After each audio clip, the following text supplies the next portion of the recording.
Olá! Na aula de hoje nós falaremos sobre as principais manifestações simbolistas em Portugal e no Brasil. O simbolismo, assim como o naturalismo, realismo e parnasianismo, também foi um movimento literário do final do século XIX. Vejamos a próxima imagem e qual é a sua relação com o movimento simbolista. Essa imagem é uma conhecida tela de Monet, chamada Nenúfares Reflexos Verdes. Ela nos apresenta uma característica marcante do simbolismo. Repare que não há uma definição da imagem. O que vemos são apenas contornos. Monet apenas sugere o que pode ser a realidade. Nesse momento, ao contrário do realismo, não há uma preocupação com a representação fiel da realidade. A arte preocupa-se apenas com a sugestão.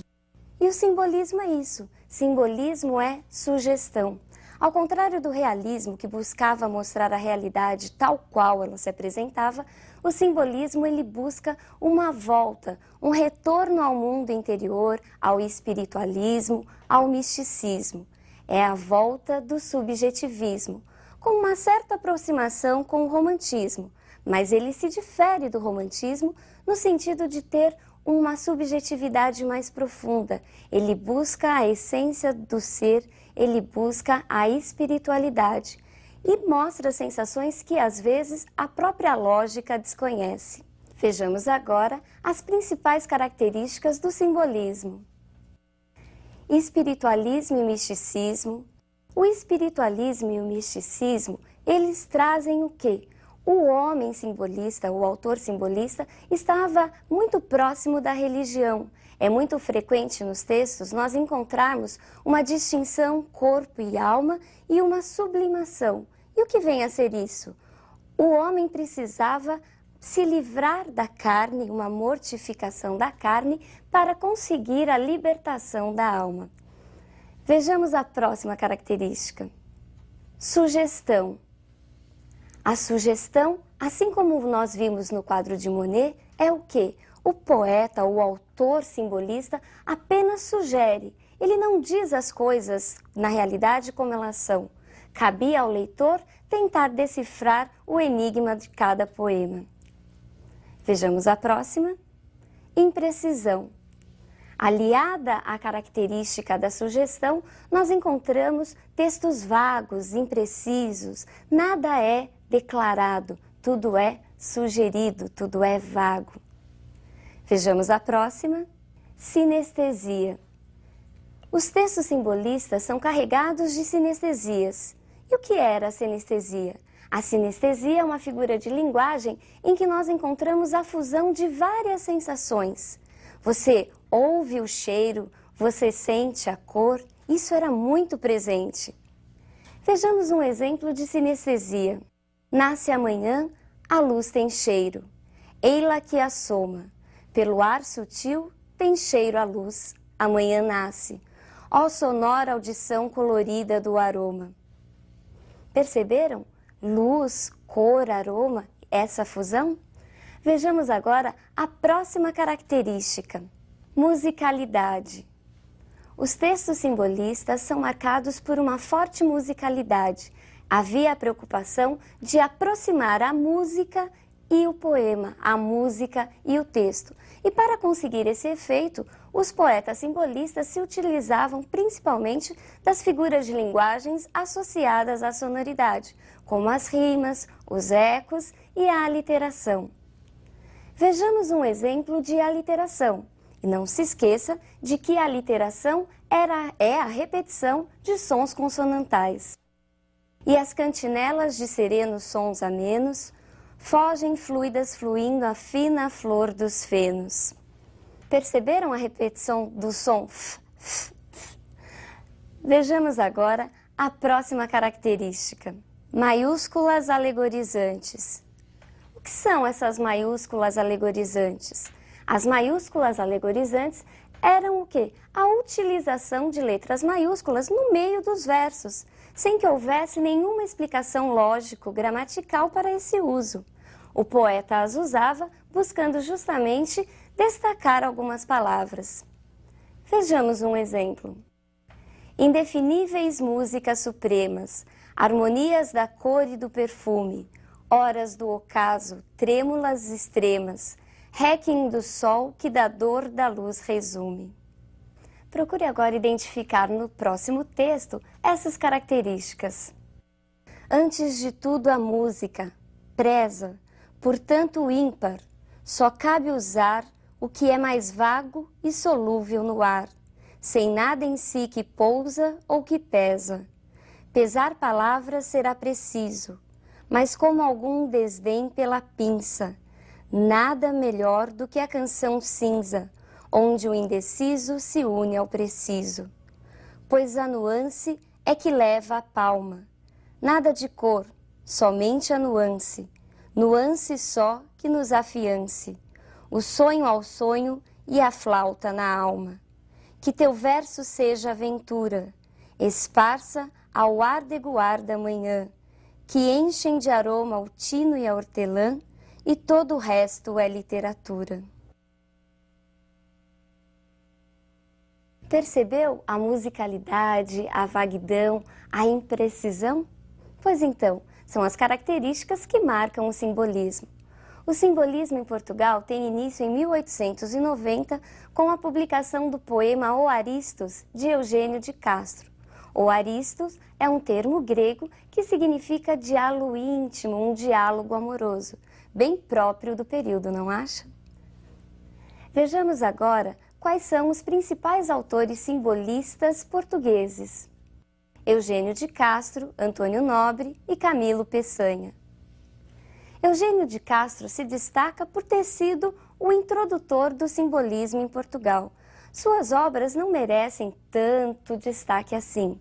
Já Antônio Nobre, autor de um único livro, ele apresenta apenas características mais superficiais. Ele mostra o sentimentalismo, uma forte subjetividade, mas marcado por muita musicalidade. A grande figura realmente desse período é Camilo Peçanha. Camilo Peçanha não é só o maior representante do simbolismo português, como também é considerado o autor que mais influenciou os modernistas de Portugal. Seus textos são marcados por uma linguagem clara e precisa, e ele se utiliza, em vários de seus textos, do tema da fugacidade da vida, do passar das águas, dos naufrágios, dos rios. Vejamos agora um de seus textos em que esse passar da vida nos mostra um certo tom pessimista. Passou o outono já torna o frio, o outono de seu riso magoado, auge do inverno, oblíquo sol gelado, o sol e as águas límpidas do rio, as águas claras do rio, águas do rio, fugindo sob meu olhar cansado. Para onde me levais, meu vão cuidado?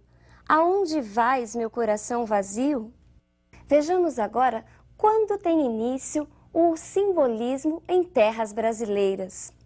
Vejamos as capas dos principais dos livros introdutores do movimento em nossas terras. No Brasil, o simbolismo tem início em 1893 com a publicação de Missal, textos em prosa, e Broquéis, poesias, de Cruz e Souza. Missal é o nome de um livro que contém orações utilizadas nas missas, e Broquéis vem de broquel, tipo de um escudo espartano, numa aproximação com o parnasianismo e seu gosto por objetos antigos. O simbolismo, ele não foi um movimento muito divulgado no Brasil, ele ficou meio à parte à literatura oficial. Nesse momento, os leitores ainda estavam muito presos às tendências, à influência da poesia parnasiana. Vejamos agora quais são os principais representantes do simbolismo no Brasil: Cruz e Souza e Alfonso de Guimarães. Cruz e Souza não é só o maior representante do simbolismo brasileiro, mas também um dos maiores representantes do simbolismo mundial.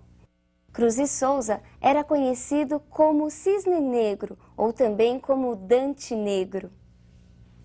A sua dor, o seu sofrimento de homem negro, acabou fazendo com que ele extrapolasse, partindo do particular para o universal, Cruz e Souza fala da dor e do sentimento de todo ser humano. Uma característica marcante de seus textos é a frequente recorrência à cor branca. Volta e meia aparecem palavras ligadas a este campo semântico, a brancura. Talvez até porque fosse ele negro, vítima de muito preconceito. Mas a característica mais central de Cruz e Souza é a sua sonoridade, é o uso marcante das aliterações. Vejamos então um texto muito conhecido de Cruz e Souza.